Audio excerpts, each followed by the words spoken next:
High above the Indian Ocean, disaster strikes. The engine's on fire! More than 10 kilometers in the air, all 4 engines of a British Airways 747 stop working. Roger, declare emergency. Mayday, mayday, mayday, Speedbird 9. The cabin is filling with smoke, and the jet is falling toward the ocean. Standby ignition on. The crew fight to keep their plane from crashing into the sea and struggle to understand what's crippled their massive jet.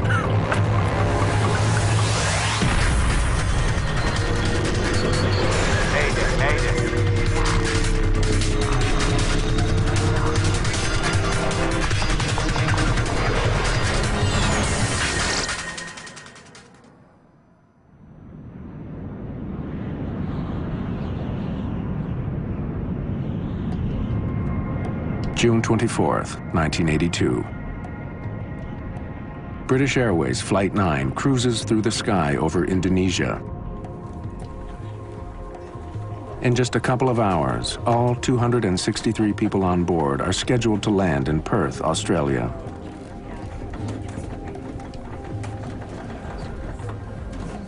Phyllis Welch and her daughter, Betty Tootle, are seated in cabin E at the very back of this enormous jet. How's that heroine of yours, Fanny Price, faring? Oh, she's having a tough old time at Mansfield Park. It's a good place for me to spend a few hours. Wouldn't mind being there myself. It's all right, Mum, we'll get there. We had already traversed at least 2 time zones. We were very tired. We had flown through Bombay, through Kuala Lumpur, hadn't been able to get much sleep, if any, and it was a dark, dark, pitch-black night. Ahead of Betty and Phyllis, Charles Capewell is returning home to Perth with his 2 boys, Chaz and Stephen. Right, settle down, lads. Come on. It's time for a nap. Get back to your seat. No. What, do you want to sleep here? All right.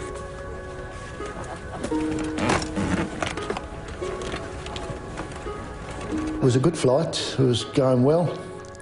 Leaving London, it was great. And we was all eager to go home, and the 2 boys were eager to get back to Mum. I thought, well, we'll be home in 3 hours, Perth. They'll be Pat, and we'll get in a taxi and we'll be home. While many passengers have been traveling for almost a day, the crew is fresh. They took control at the last stopover in Kuala Lumpur. Captain Eric Moody got his first taste of flying at the age of 16 when he took a gliding lesson. He was one of the first at British Airways to be trained on the 747. Roger, check with Jakarta. Jakarta Control, Speedbird 9 over Halim at level 370.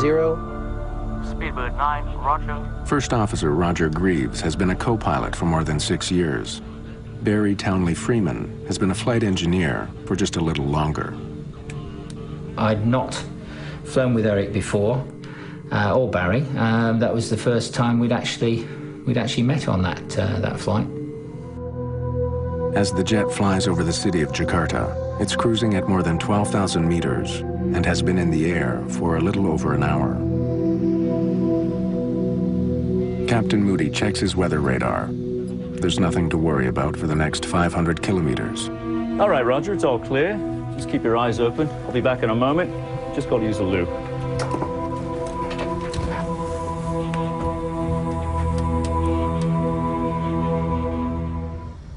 Back in the cabin, many of the passengers have fallen asleep. While Charles Capewell and his sons doze, an ominous haze appears above their heads. It is still legal to smoke on passenger jets in 1982. But to the cabin crew, this smoke seems thicker than normal. Seems to be a lot of smoke out there. They begin to worry that a small fire may be smoldering somewhere on the plane. Maybe someone lit up in the toilet. Let's go see if we can find it.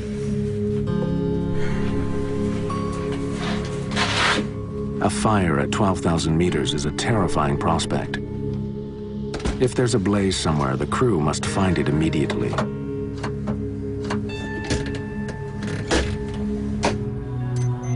In the cockpit, the flight takes an unsettling turn. Barry and I were just sitting there minding the shop.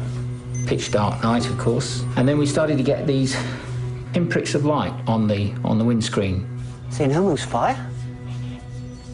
I don't think so. St. Elmo's fire is a natural phenomenon that is sometimes seen when planes fly through highly charged thunderclouds. It's a harmless discharge of electricity, but there aren't supposed to be any thunderclouds tonight.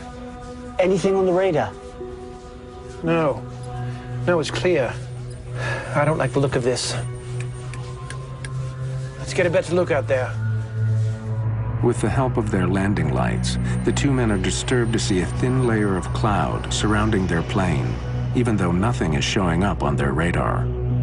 But at 37,000 feet, the normal thing you would anticipate would be high cirrus, which is just a thin layer of cloud.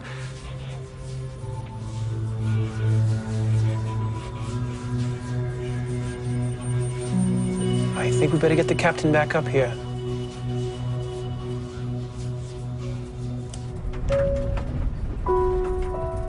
I was reading my book, and there was a slight flick of turbulence, just a slight flick, and I glanced over to the left, where I had a clear view of the port wing, and to my surprise, it was covered in a brilliant, white, shimmering light, which seemed to be clinging to the wing of the aircraft.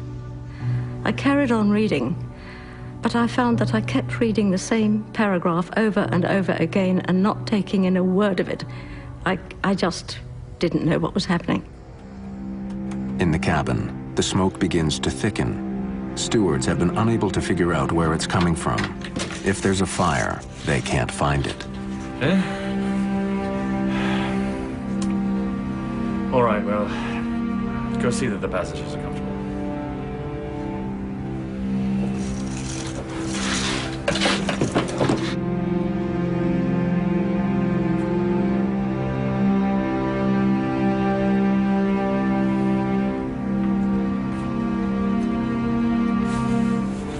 Smell anything odd, Mum?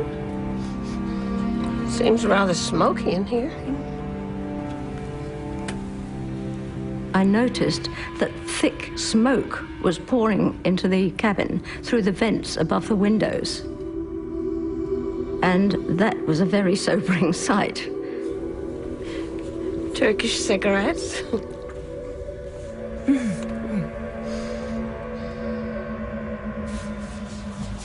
It smelt like sort of a sulfuric electrical smell. And I went on that flight deck expecting to hear that we had some electrical smoke somewhere on the aircraft. But nothing was further from the truth. When did it start? Well, just after you stepped out. Anything on radar? No, it's clear, not a cloud. Oh, my Lord, look at engine 4. It's lit up somehow. Captain, have a look at number 1. It's the same on my side. None of the crew have ever seen anything like this before. But the light show is just the beginning. Their bizarre flight is about to take a terrifying turn for the worse.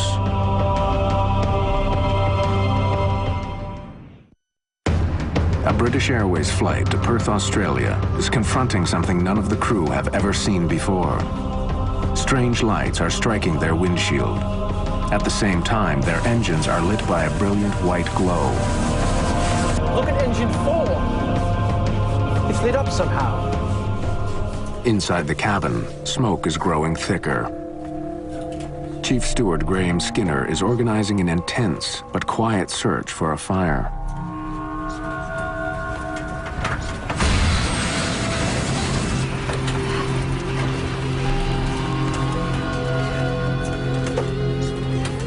What's with all the smoke? There was smoke in the cabin. It got really, really hot. You were perspiring, literally drenched in perspiration. The acrid smoke was at the back of your throat, up your nose, in your eyes, and you were rubbing this and your eyes were running, and it was, it's not a very nice situation at all. Flight engineer Barry Townley Freeman is checking his instruments carefully. He smelled the smoke, but so far has no indication that there's a fire in any of the plane's systems. We can't find anything. With one mystery confronting them, they are suddenly faced with a frightening new surprise.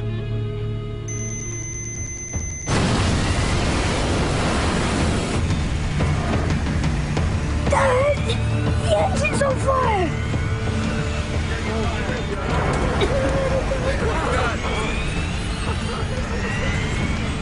The whole of the wing was a sheet of light. And I thought, well, I said, oh, you better close that because we don't know what's that. Cheers. Sit down. Where'd they go? Stephen, close the blind.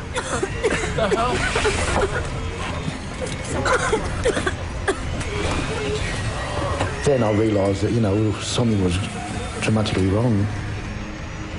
There were huge flames coming out of the back of the engines, 20, some people said 40 feet long.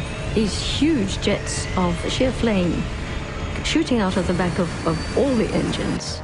Is it going to penetrate from the outside of the aircraft? Is it going to come into the cabin? Are we going to burn to death? Are we going to choke to death on the smoke? What's going to happen? What's causing it? What are they going to do about it? As fire engulfs the engines, one of them revs loudly and shuts down. Engine failure, number 4. Fire action, number 4. Checklist powering gear. Set. Thrust lever. Closed. Start lever. Off. Once one engine fails, you call for the drill to shut that one down. You have drills for certain things so that you don't fly together as a crew forever. You can fly with different people then, and you can standardize the operations. The instruments don't show a fire on the plane, but the passengers can see flames erupting from the engines and stretching along the side of the 747. We were in trouble. They knew, that, as long as they were, they knew we were in bad trouble. And they sort of just looked at me as if to say, well, what are we doing now, Dad?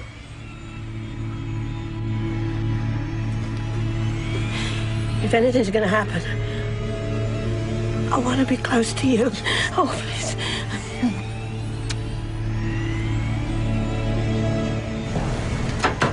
The cabin crew begins storing anything that's loose. They don't want dishes or bottles flying around the cabin if the plane begins to dive.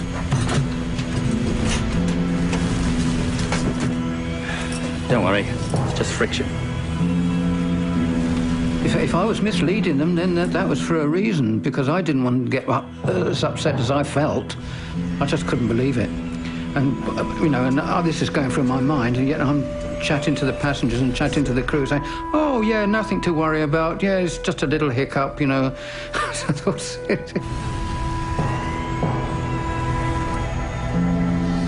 The 747 is more than 10 kilometers above the ocean.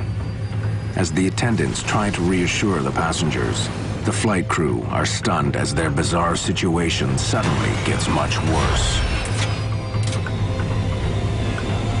Number 2, engine's gone. All right then, begin the engine shutdown. No, wait! We've all gone. All 4 engines have failed.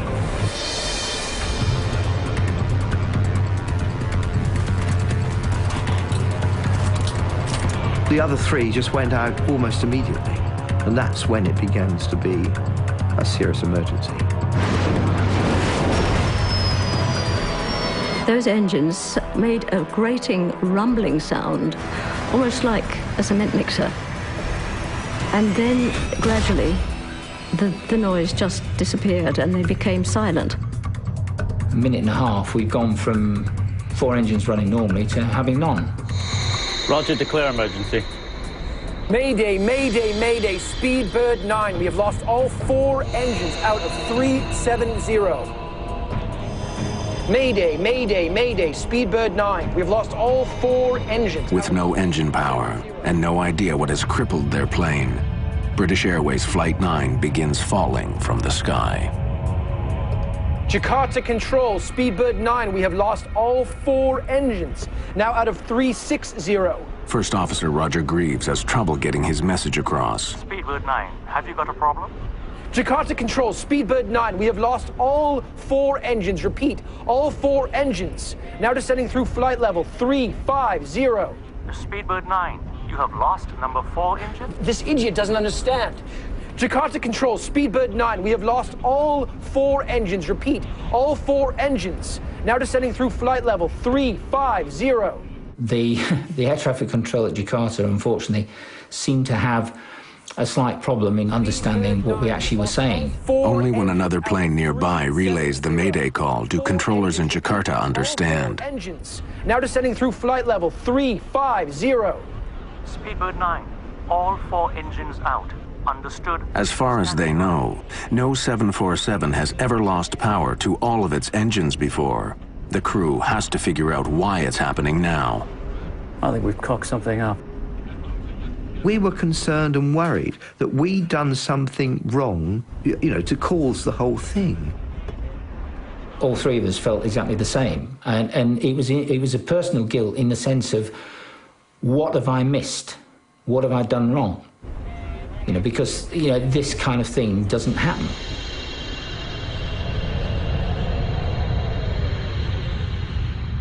With no power, Flight 9 has started a long, slow fall. The crew has less than half an hour before they smash into the sea. After losing power to all of its engines, a British Airlines jet is falling toward the ocean, and the crew isn't having any success getting them started again. Crossfeed valves, open, fire switch, in. The standard restart drill takes up to 3 minutes to complete. Plunging from the sky, the crew has fewer than 10 chances to get their engines going before they run out of time. Never on. Come on. Again, gentlemen. All right, from the top, battery, check, on. Crossfeed valves, open. Fire switch, in. At 10,000 meters, Captain Eric Moody decides to turn the plane back to the closest airport, Halim, just outside Jakarta. But even that is too far away if he can't get at least some of the engines going again. Jakarta, Speedbird 9, turning left back to Halim, out of 300. Without the constant rumble of the engines, the cabin is quiet. Some of the passengers feel the plane beginning to descend. But without communication from the cockpit, they can only guess. The quietness was unbelievable, because it was sort of, the aeroplane was no engines, nothing, and it seemed to be eerie, you know, a bit surreal really, because like as if you was suspended in space or something. And all you could feel was this quietness and the whimpering from a few people that were really upset.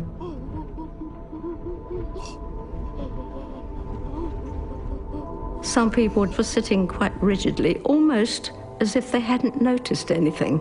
At first it was sheer fear, and then after a while it turns to acceptance. You know you're going to die. We knew we were going to die. What's going on? What's the problem? It's just a technical fault. I've been through much worse, let me tell you. Everything will be fine.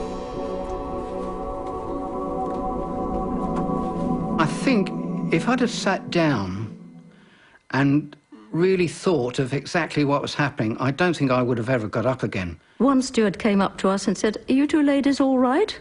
And yes, we said, "We're fine," which was an absolute lie, but that's how it was.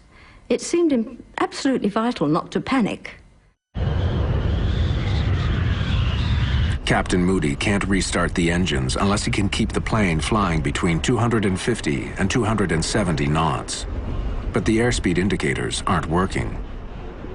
Captain, I've got 320 knots on my side. Well, I've got 270. Well, bloody hell, that's a 50-knot difference. I'll change the speed. Falling from the sky with no engine power, the crew now have no idea how fast they're going. But to have the best chance to restart the engines, Captain Moody has to have the plane flying at the right speed. So from that point onwards, Eric then varied the speed through just about 100-knot range, hoping that at some point or other, coincidental with us putting the fuel into the engines, that we would actually be at the right speed. To change speeds, Captain Moody turns the autopilot off. He slowly pulls the nose of the jet up to slow it, and then pushes it down to increase his speed. The upsetting roller coaster movement adds to the panic felt in the cabin.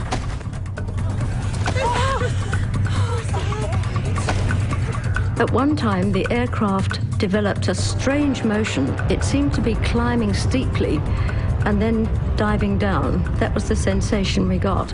And a bucking action that was so violent that we felt it could break the aircraft up in the air. Pressure warning, Captain. We're at 10,000. Pressure warning? That's not supposed to do that.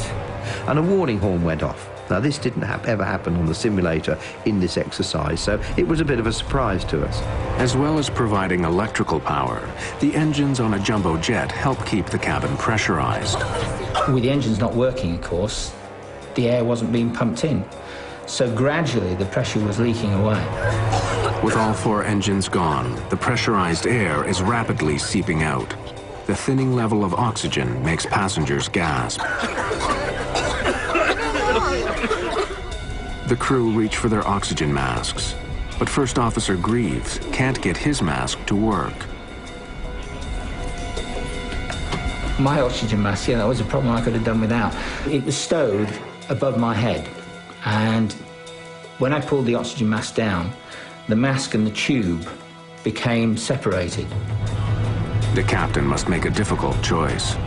If he continues to descend slowly, it will get increasingly difficult for First Officer Greaves to breathe. I said, look, if we get down to 20,000 feet quickly, we can all take our oxygen masks off and we can talk and we're back as a crew again. We had to actually increase the rate of descent to descend to a lower altitude quicker, which in the circumstances was something that we wouldn't really have chosen to do. So then I dived the aeroplane and got rid of about 6,000 feet in a minute. The loss of cabin pressure and the steep dive have another terrifying consequence. The things shot down, they sort of dangled down in front of you. And I looked to see Stephen had got his and Chaz had pulled his out of the socket. So I made sure that Chaz got his oxygen. I've seen a few movies on planes, and you know, once that happens, you know you're in serious trouble.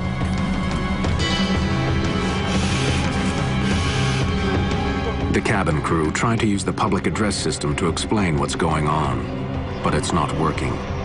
Chief Steward Graham Skinner makes do with a low-tech backup.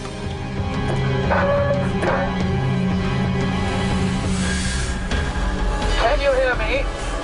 We're having a small problem with the public address system. So if you would, place your masks over your mouth and nose and breathe normally.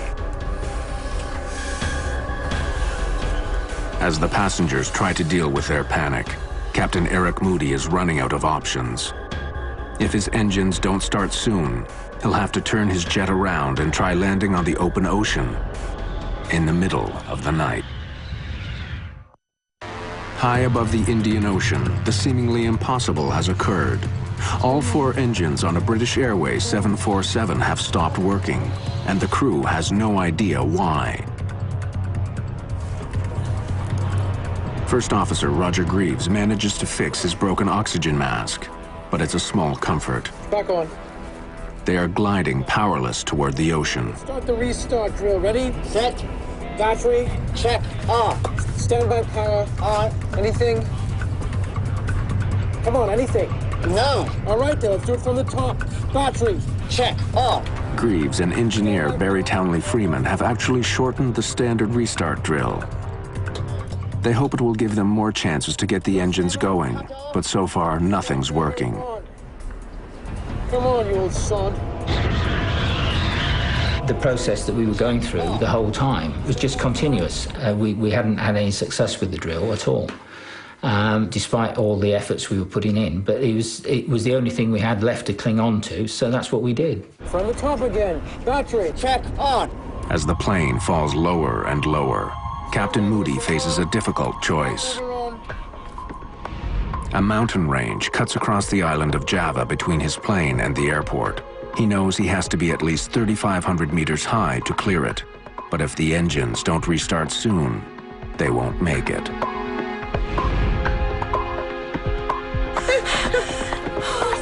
Without power, his only other option is landing at night in the middle of the ocean. At this rate, the plane will crash in a matter of minutes. It's just a question of where. All right, are we getting something? It's not starting. I knew it was so difficult to land aeroplanes on the sea, even when you had everything going for you. And I thought that, well, we haven't got much going for us here. I'd never done it before. Hiding his concern, Captain Moody addresses the passengers and crew. Ladies and gentlemen, this is your captain speaking. We have a small problem. All 4 engines have stopped. We're doing our damnedest to get it under control. I trust you are not in too much distress.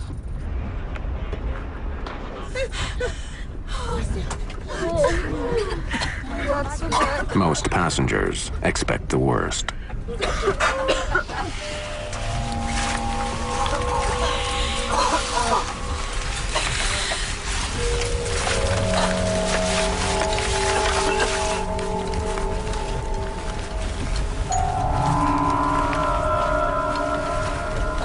Ma, in trouble. Plane going down. We'll do best for the boys. We love you. Sorry, Pa. I thought we were going down, heading for the ocean, which crash. And I thought if she got the note, you know, she knew we were still thinking about it. And we did whatever we could. Will we be burnt alive? Will we be choked by the smoke? Will the aircraft break up in the air and hurtle us out into space, which was my biggest fear? Or will we come down in the sea and be eaten by sharks alive? Or will we crash into a mountain? Let's crash into a mountain quickly and get all this over. Well? Nothing. It's not starting. All right, from the top then. Battery. Checked. On. Standby power. On. The crew run through their modified restart drill again, with the same frustrating result.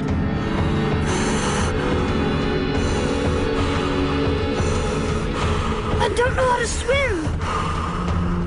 I couldn't swim anyway, so I thought, well, you know, I'm doomed anyway.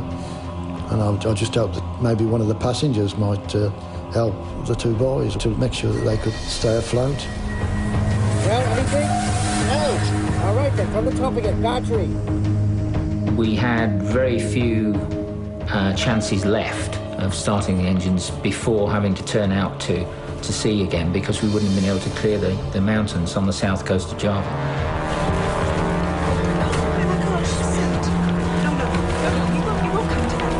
Start level. Cut off. Fuel pressure. Available.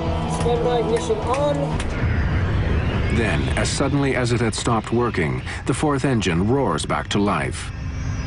Engine 4 back online. Then all of a sudden there was this sort of like somebody giving the aeroplane a punch from underneath. And then I realised that it might have been an engine. It was a boom. Oh my God, no. A 747 can fly with 1 engine, but Captain Moody knows that just 1 engine still won't give him enough power to clear the mountains. The glass now is half full, it's not half empty.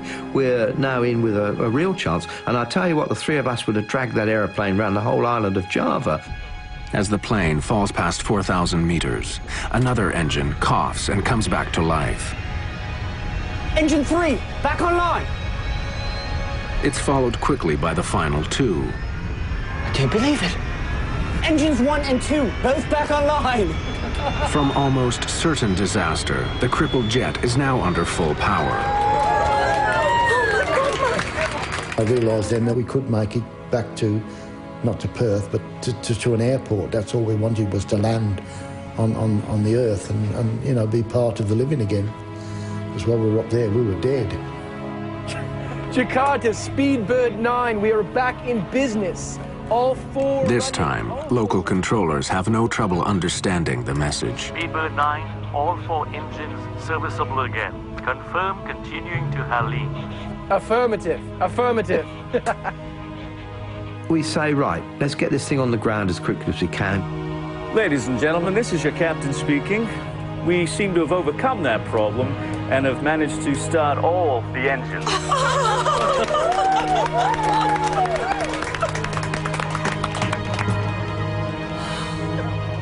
We are diverting to Jakarta and expect to land in about 15 minutes. Captain Moody begins climbing, putting plenty of room between his plane and the mountains below. But as he does, the strange lights that he saw when the crisis began reappear in front of the jet.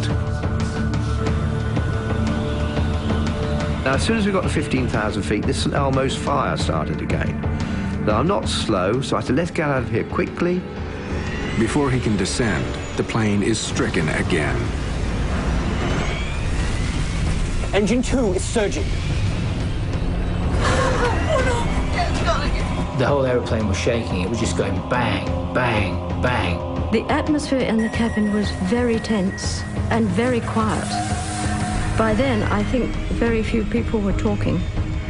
I think there were quite a lot of prayers going up. The engine's violent backfire could lead to a catastrophic explosion. The captain must make another fateful decision.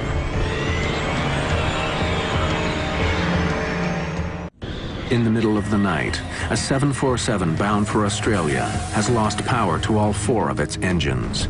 After falling for almost half an hour, the engines have restarted. But now, one of them is backfiring, surrounded by a mystifying cloud of light. Begin shutdown drill. Checklist powering gear. Off. Closed. Now, I'm not a coward, but when you've had 4 engines going, no engines going, you get 4 going and show me any pilot that will quickly shut down that engine, because you're worried that they're all going to stop again. Jakarta, Speedbird 9, leaving 1:54:120. We are now on 3 engines.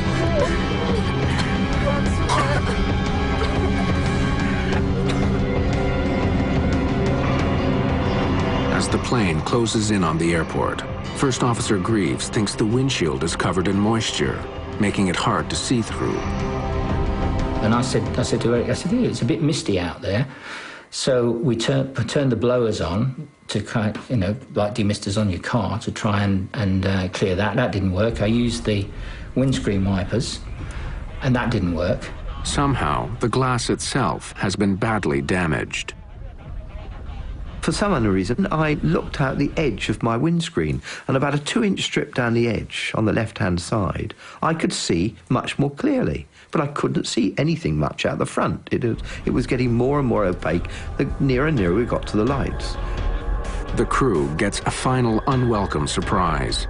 Equipment on the ground that helps them descend at the proper angle isn't working. Jakarta ATC, be advised, our glide path is unserviceable. The localizer, which gives you the left and right of the runway centerline, that was working, but the glide slope, which gives you the actual profile for the descent, was not working. After all the troubles they've been through, now the crew has to land their plane nearly blind. We then continued with Eric flying the localizer and me calling out the distance and the altitude that he should be at. 300 feet, Captain. So he was then able to adjust his rate of descent to what I was telling him as far as the glide slope was concerned. 200. 150 feet, Captain.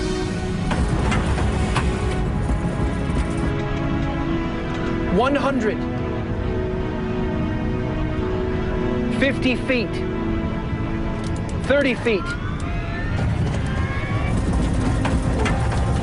Oh my God. Oh my God.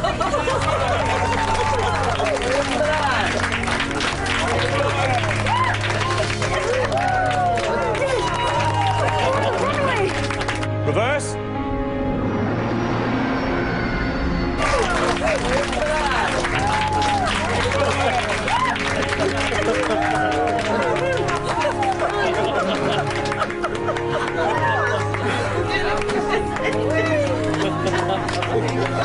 $90 knots, 80 knots.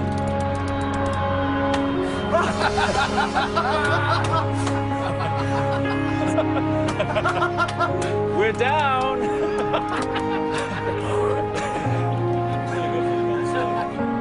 And the aeroplane just landed itself. It seemed to anyway. It kissed the earth. It was beautiful.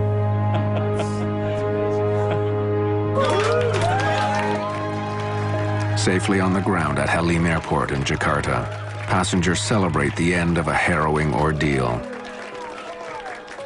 They also want to know what happened. No fire had been found. So why had smoke filled the cabin? How could all 4 engines have stopped at nearly the same time? What were the strange lights that surrounded the plane? In the cockpit, the flight crew are relieved, but also concerned that they might be at fault. The first thing that we did, having parked the aeroplane and shut it all down, was to then go through all the paperwork to see if there was possibly anything anywhere in it that might have given us any pre-warning of some sort of phenomenon that caused what happened to us. Every time, because it's going to come back to us. The damage to the 747 is extensive. The windshield is heavily scratched. The wings and nose of the plane seem to be sanded down. The paint has been stripped off. Bare metal shows through. But the crew still has no idea what has caused such extensive damage, or why the plane's engines had all stopped working.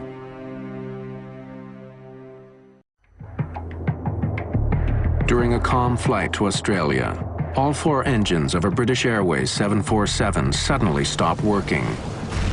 After a long, terrifying descent, the crew managed to restart the engines and land in Indonesia.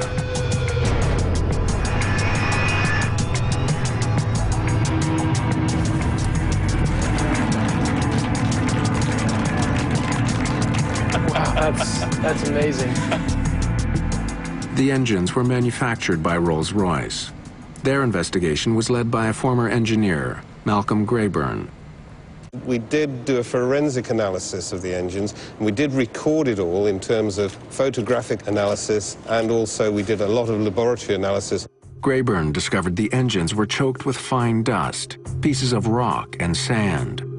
When it was closely studied, they learned that the debris was clearly volcanic ash. Days after their harrowing flight, the passengers and crew learned that the night they were flying, there had been a major eruption of the Mount Galunggung volcano. It's located just 160 kilometers southeast of Jakarta.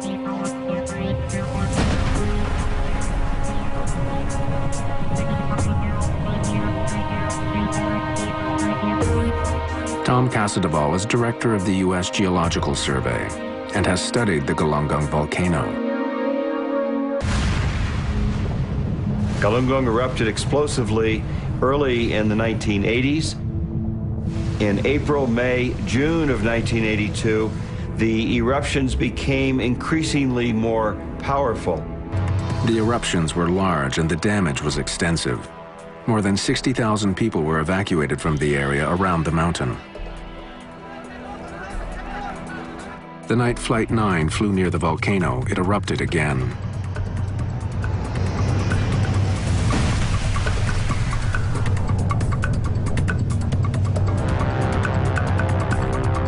As the ash cloud rose more than 15,000 meters into the night, winds pushed it to the southwest, right into the path of British Airways Flight 9. Never before had a volcanic cloud so seriously affected an airplane. Could the ash really have crippled this flight?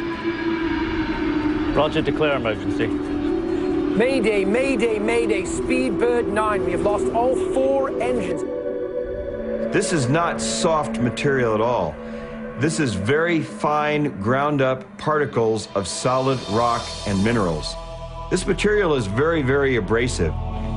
In addition to sandblasting the windshield and all the leading edges of the plane, could the ash cloud explain all the other strange phenomena the passengers and crew had experienced?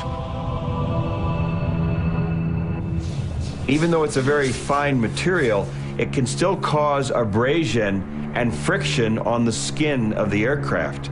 Because it's such a dry environment up there, that frictional electrification produces the glow that we refer to as St. Elmo's fire. The electrification also caused the interference in communication experienced by the crew. Speedbird 9, you have lost number 4 engine. Some of the volcanic ash that was sucked in and ground up by the engines was also blown into the plane, and when passengers and crew saw it swirling through the cabin, they feared the worst. While the volcanic ash caused the visible scarring, filled the plane with smoke and fouled communications, could it cause the engines to shut down as well? An X-ray. A turbofan jet engine works by sucking in enormous amounts of air. The air is then highly pressurized by the engine's compressor. This tightly packed air is mixed with fuel and ignited. The force of this reaction propels the jet through the sky. The temperature in the combustion chamber where this ash is flowing through are around 2,000 degrees centigrade. And so the volcanic ash we know melts at about 1,300, 1,400 degrees. When the liquid ash reached deeper into the engine, it cooled slightly, turning into a sticky molten goo that attached itself to the engine and began choking it.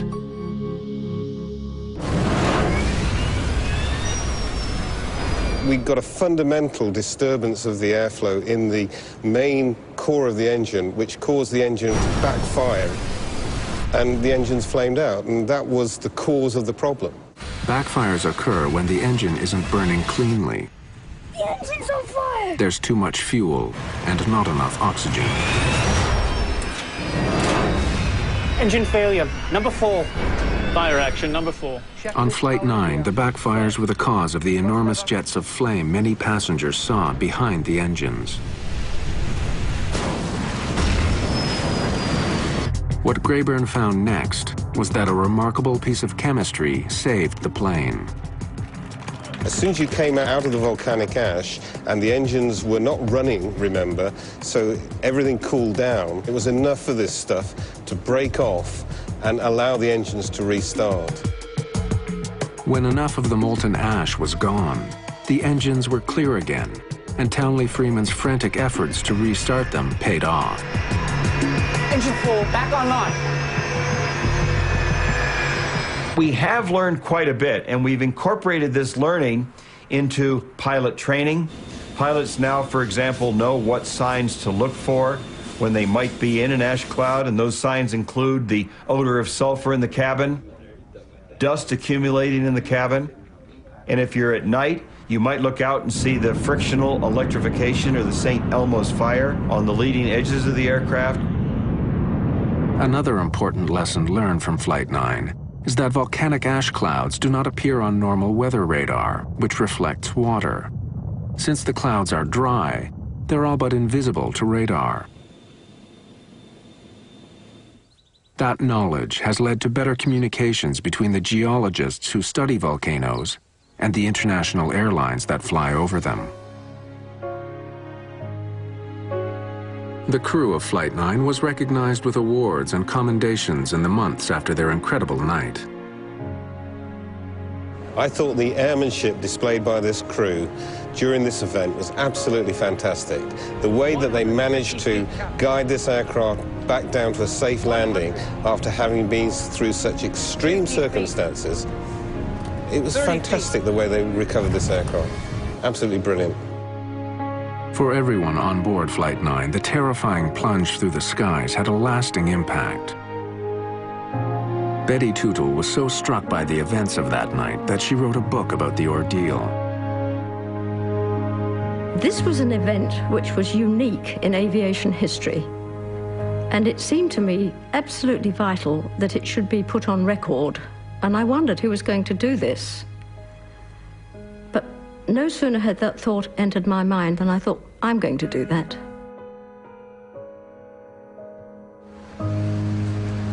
Tootle would also end up marrying a man she met on the flight, James Ferguson. Charles Capewell and his 2 sons made it home 2 days after they touched down in Jakarta. 25 years later, both Chaz and Stephen still live in Perth. Not long after their fateful flight, Captain Eric Moody created the Galunggung Gliding Club. Every member of the crew and all passengers were automatically admitted to this exclusive group.